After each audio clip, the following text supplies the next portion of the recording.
Folk singer ఇప్పుడు court కేసులో A5 accused గా ఉంది. ఇది ఎలా జరిగింది? ఒక సింగర్ కి 10 కోట్ల ఫ్రాడ్ కేసు ఎలా వస్తుంది? ఈ సిరీస్ లో మనం మంగ్లీ వివాదాన్ని స్టెప్ బై స్టెప్ అర్థం చేసుకుందాం. ఇది పార్ట్ 1.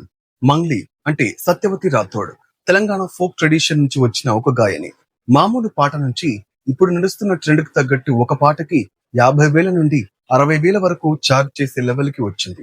కానీ ఏప్రిల్ 2026లో హైదరాబాద్ లో అడ్వకేట్ సింగపోగు సుబ్బారావు అనే వ్యక్తి పంజాగుట్ట పోలీస్ స్టేషన్ లో కంప్లైంట్ ఇచ్చాడు. ఆయన క్లెయిమ్ చేసిన దాంట్లో ఆయన యొక్క క్లయింట్స్ దాదాపు 10 కోట్ల వరకు ఇన్వెస్ట్ చేశారని, గోకుల్ నందన ఇన్ఫ్రా ఇండియా ప్రైవేట్ లిమిటెడ్ అనే కంపెనీలో హై రిటర్న్స్ ప్రామిస్ చేశారని, డబ్బు తిరిగి రాలేదు అని ఫైల్ చేశాడు. ఈ కేసులో మంగ్లీ పేరు కూడా వచ్చింది.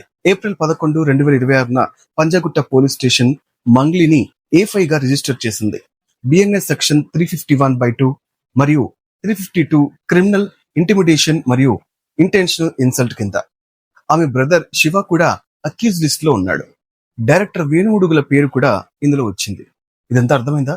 ఇది స్టార్టింగ్ మాత్రమే. అసలు ఫ్రాడ్ స్కీమ్ ఎలా వర్క్ చేసింది, విక్టిమ్స్ ఎవరు, బాధితులు ఏం చెప్తున్నారు, ఇవన్నీ పార్ట్ 2లో చెప్తాను. ఛానల్ సబ్స్క్రైబ్ చేయండి, నోటిఫికేషన్ బెల్ కొట్టండి. పార్ట్ 2 మిస్ అవ్వకండి. కింద కమెంట్లో చెప్పండి, మీరు ఈ న్యూస్ గురించి ముందే తెలుసుకున్నారా?